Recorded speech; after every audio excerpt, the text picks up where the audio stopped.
Welcome viewers to yet another edition of Autocar India Quick News. Before we take a look at what's happened in the automotive world in the past week, please do ensure that you're subscribed to the Autocar India channel and that notifications are turned on. Now, let's jump into the news. Tata Motors has taken the wraps of the facelifted Nexon and the Nexon.ev. The company will launch both the SUVs on the 14th of September and bookings are open since the 4th of September.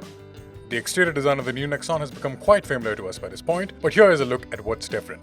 Up front, the Nexon facelift gets a split headlamp setup with sequential LED DRL signatures on the top and headlights at the bottom. The DRLs are connected by a slim upper grille housing the Tata logo, while the headlights are placed in a trapezoidal housing. The bottom half of the bumper has a bigger grille and a thick plastic cladding running across it with a 4 skid plate. The only changes in the profile are the new accent line and the new alloy wheels.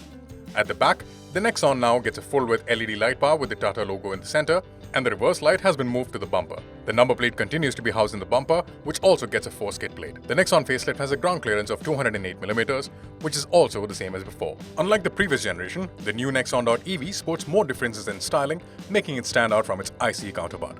Tata claims the new design is more aerodynamic and that the new LED lighting elements are more energy efficient, thereby contributing to an improved range. Changes on the EV include a single-tone body-colored finish for the upper portion of the grille and the trapezoidal headlamp housing for the lower portion of the grille. Differences are in the form of a unique slated design that features functional air vents and a full-width LED light band running across the nose that shows the charging status. Elsewhere, the EV looks identical to the ICE Nexon, aside from the .EV badge at the rear.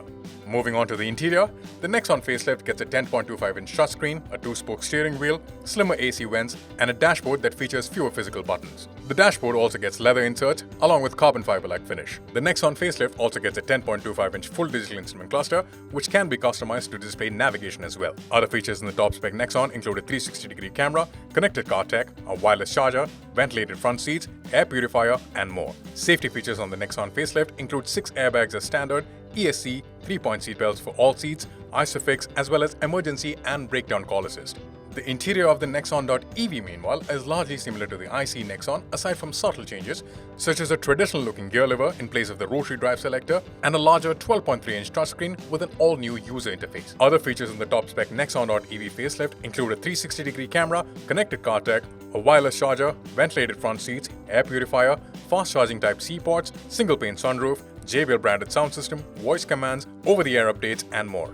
As for the powertrains, the Nexon facelift will continue with a 120 horsepower, 170 Nm 1.2-liter turbo petrol engine that is now available with a choice of 4 gearboxes, a 5-speed manual, a 6-speed manual, a 6-speed AMT, and a new 7-speed dual-clutch automatic with paddle shifters. The 1.5 diesel, on the other hand, now makes 115 horsepower, which is 5 horsepower more than before and continues to be paired with either a 6-speed manual or a 6-speed AMT.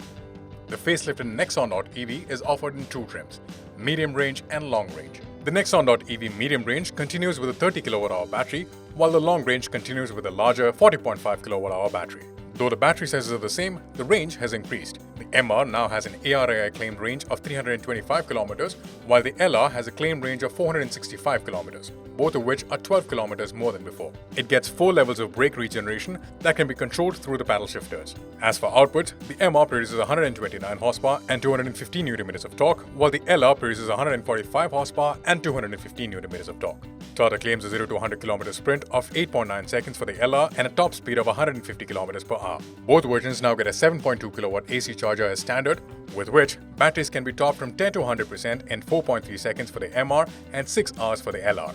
With the DC fast charger, that time reduces to just 56 minutes for both versions. The Nexon.ev now gets vehicle-to-vehicle and vehicle-to-load charging capabilities, which means you can charge other electrical appliances or even another EV with the Nexon.ev. To further the cause of efficiency, Tata claims that the Nexon.ev is fitted with tires that has the lowest rolling resistance in the country. You can watch Jay's first drive video of the facelifted Nexon and Gavin's walk-around video of the Nexon.ev on our channels to know more about Tata's latest offerings. Moving on to the launches from the past week. Honda has launched its long-awaited midsize SUV, the Elevate. With prices starting at 11 lakhs and maxing out at 16 lakh rupees ex-showroom, the top-spec Elevate is the most affordable midsize SUV in its segment. The Honda City-based SUV is offered only with a 1.5-liter petrol engine with manual and automatic gearbox options. Here is a full list of their variants and their prices for a clearer picture.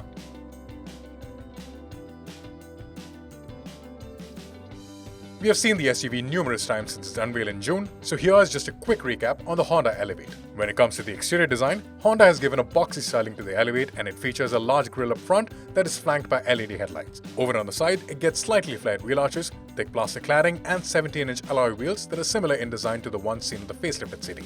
At the rear, the Elevate gets slightly raked windshield, taillights that are connected by a reflector bar and 4 skid plates. For the interior, the Elevate gets a minimalist design that is highlighted by a freestanding 10.25-inch touchscreen infotainment system with wireless Android Auto and Apple CarPlay, as well as a 7-inch semi-digital instrument cluster. Other features of note include a single-pane sunroof, lane watch camera, wireless charging, rear parking camera, and Honda's ADAS suite that includes collision mitigation braking system, lane departure warning, adaptive cruise control, lane keep assist, road departure warning, and automatic high beam assist.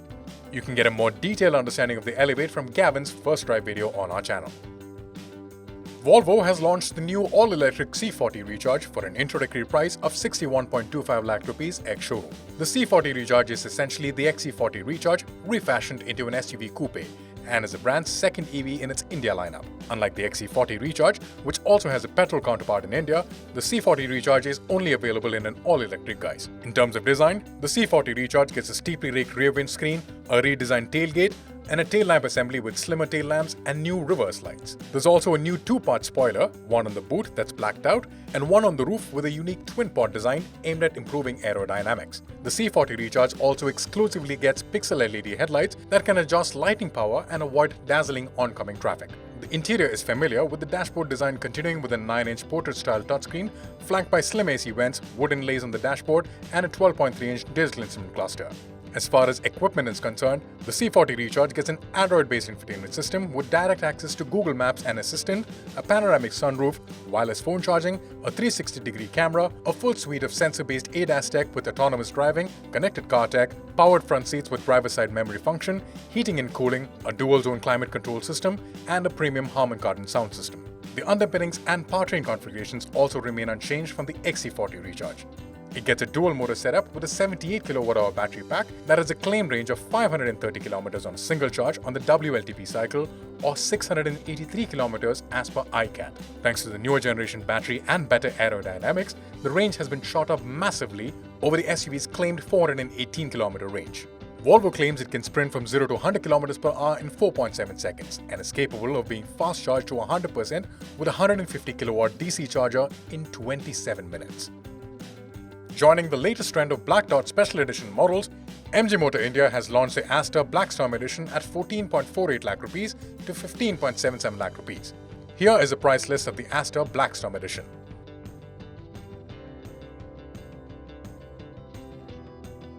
The Aster Blackstorm edition is based on the mid-spec Smart trim and comes at a premium of 27,000 rupees. The Aster Blackstorm edition gets a black exterior paint as well as blacked out alloy wheels, grille, door trims, bumpers, headlamps and roof rails. Other exterior changes include red brake calipers, a Blackstorm emblem on the front fenders, as well as a honeycomb pattern for the grille. Inside, the Aster gets an all-black treatment with red stitching on the seats, steering wheel and door trims, along with red accents on the AC vents in the corner. The seats also have a fabric insert that has a checkered pattern, and the soft touch dashboard has a carbon fiber-like design. The Blackstorm edition also gets a JBL tuned speaker, but they are available as a dealer-level accessory. The Aster Blackstorm is only available with a 110 horsepower, 144 Nm, 1.5-litre petrol engine that can be had with either a 5-speed manual gearbox or a CVT. BMW India has launched the 2 Series Gran Coupe M Performance Edition at 46 lakh rupees ex-showroom. The M Performance Edition is only available with a petrol engine and will be sold in limited numbers. The 2 Series M Performance Edition is available only with a sapphire black exterior color, with the interior draped in black and beige. The special edition also gets M Performance parts such as grille, drive selector, badges and puddle lamps. The inserts in the front bumper as well as the grille and wing mirrors are finished in contrasting cerium grey.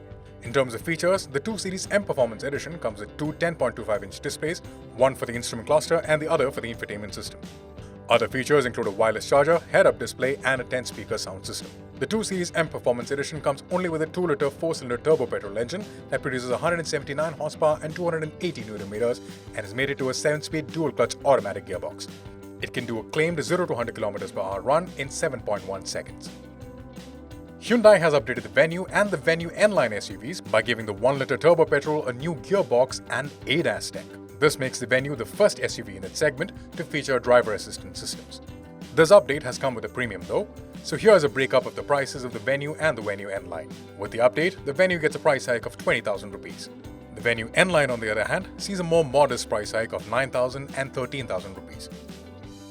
Hyundai has now given the Venue and the Venue N line a 6-speed manual gearbox with a 1-liter turbo petrol engine. This engine makes 120 horsepower and 172 Nm of torque.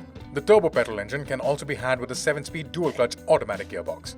The newly introduced 6-speed manual gearbox replaces the IMT that was earlier offered with a turbo petrol engine on the Venue and the Venue N line. Hyundai has given its ADAS suite to the top-spec SXO trim for the Venue and the NA trim for the Venue N line. The ADAS features include forward collision warning, forward collision avoidance assist, lane keep assist, lane departure warning, driver attention warning, lane following assist, high beam assist, and leading vehicle departure alert. This now makes the Venue the most affordable ADAS-equipped car in India. According to sources, Skoda India will be reintroducing the current-gen Superb in limited numbers in the coming months. Unlike before, the Superb will not be locally assembled in India, but will be imported as a completely built-up unit or CBU. Skoda will bring the new Superb to India under the government's GSR 870 rule that allows manufacturers to import a total of 2,500 units of any right-hand drive vehicle falling under the M and L category without any homologation requirements. Thus, Skoda India will be able to bring the Superb back with the updated 2-liter TSI engine, good for 190 horsepower, and mated to a sole 7-speed DSG gearbox. The upcoming Skoda Superb will have more features too, and the Czech brand will reintroduce it only in the top-spec L and K trim. The Superb will also get ADAS features, a first for Skoda in India, that will include features like lane keep assist and adaptive cruise control with speeds up to 210 km per hour. It will also get park assist with a 360-degree camera. Prices for the upcoming Superb are being quoted around the 50 lakh rupee mark. Over in the world of two-wheelers, TVS has launched the Apache RTR 310 at 2.43 lakh rupees ex-showroom. The new Apache RTR 310 is powered by the tried and tested 312cc liquid-cooled single-cylinder engine that produces 35.6 horsepower and 28.7 Nm. The engine comes mated to a 6-speed gearbox via an assist and slipper clutch. The Apache RTR 310 is held together by a lightweight aluminum terrestrial frame that closely resembles that of the RR 310. The rear subframe is different, boasting a sporty design and a sharp raise towards the pillion seat and the tail section. The RTR is suspended on an upside-down fork or monoshock setup with a standard bike featuring only rear preload adjustability. It rolls on 17-inch wheels at both ends, wrapped in dual compound radial tires. The RTR 310 also comes with 5 riding modes. When it comes to features, the Apache RTR 310 has a lot to boast. Starting the list is a 5-inch fully digital TFT instrumentation that comes as standard on this new TVS. Other features include an LED headlight and taillight, cruise control, a tire pressure monitoring system, bi-directional quick shifter, adjustable suspension, and a first and segment heated and cooled seats. The RTR 310 also gets race-tuned dynamic stability control and linear stability control. Many of these features are available as part of the TVS Build-to-Order customization program. Richard's first ride video of the TVS is now available on our channel, so check it out to know more. And that concludes this week's quick news. Thank you all for joining, and see you all next week.